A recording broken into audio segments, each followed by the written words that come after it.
an Ohio group is making an unusual and controversial bid to legalize recreational marijuana in the state, with a likely vote just months away. The winning strategy in the 4 states that have so far legalized recreational pot has largely been grassroots efforts that get support from high-profile national groups such as NORML. However, the Ohio effort is instead being led by a group that is backed by wealthy investors, part of an unconventional business plan in which the investors give millions to 10 limited-liability corporations connected to the 10 commercial pot farms called for in the proposed state constitutional amendment. Pro-legalization groups and other critics compare the strategy to big tobacco and say it intends to create the pot-growing cartel or monopoly. And they question why the group, ResponsibleOhio, is trying to legalize pot by putting the issue to voters during the November 2015 elections, the so-called off election year in which the kind of young, liberal voters needed for passage typically don't go to the polls.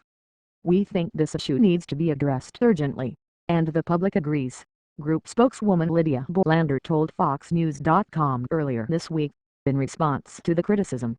The state's Attorney General's office last month certified ResponsibleOhio's proposed amendment, allowing the group to start collecting 306,000 signatures by July to qualify for the November ballot.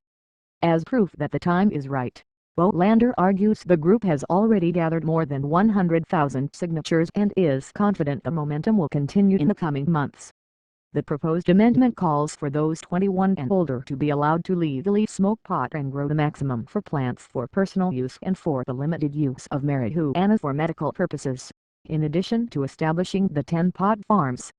The amendment also calls for a 3-tier system of growers, commercial processors and retailers who would pay an extra 15% tax on revenue, while consumers would pay an extra 5% tax for a joint, the pot-based candy or other marijuana products. Most of the revenue would go to county and local level governments for public safety and infrastructure.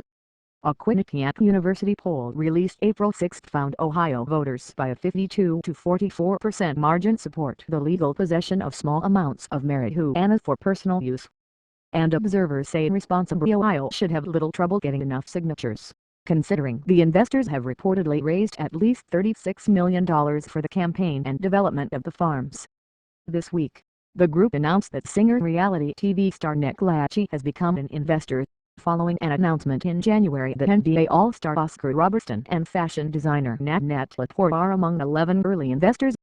If the amendment passes, Ohio would follow Alaska, Colorado, Oregon, Washington and the District of Columbia in legalizing marijuana for recreational use.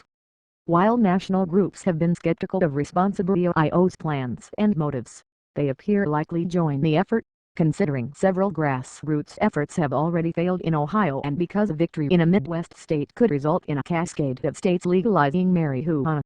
The National Organization for the Reform of Marijuana Laws told FoxNews.com earlier this week that the group doesn't get involved in such efforts until after the ballot signatures are certified.